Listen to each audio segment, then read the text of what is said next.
Okay, our fifth presenter is Isabel Laterzo from Political Science. And the title of her talk is Don't Call the Police, Measuring the Dark Figure of Crime. Isabel, the floor is yours. Imagine you're robbed.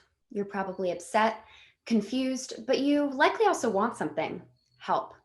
The source of that help for many people is obvious: the police. But for many others, depending on your individual relationship with the police, your community's history with them, and a variety of other factors, the answer to that question might not be so obvious. This is particularly politically relevant today. I decided to begin tackling this problem and understanding how it translates into often inaccurate and unreliable data. Because of this underreporting, we often have statistics that do not reflect reality. This is called the dark figure, or the difference between levels of crime recorded by the police and true levels, which are difficult to measure. Many practitioners and researchers and NGO officials tackle this problem constantly when they're trying to make assessments about crime and violence, but know that their data is often questionable. I decided to begin examining this problem in the context of Latin America, where we know that relationships between citizens and police are tense.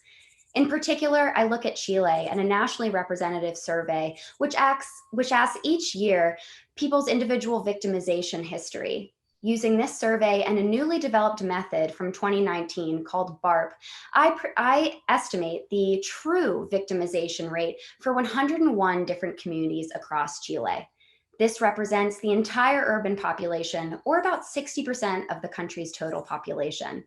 I then compare these true rates to official statistics recorded by the government, and I find that underreporting is massive.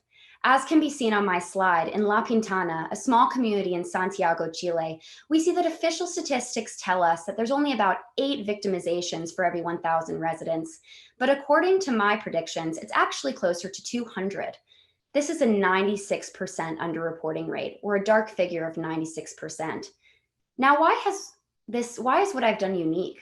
Well, it's unique because typically the nature of the data does not allow us to make such fine-grained predictions. We can only do it at the regional or national level.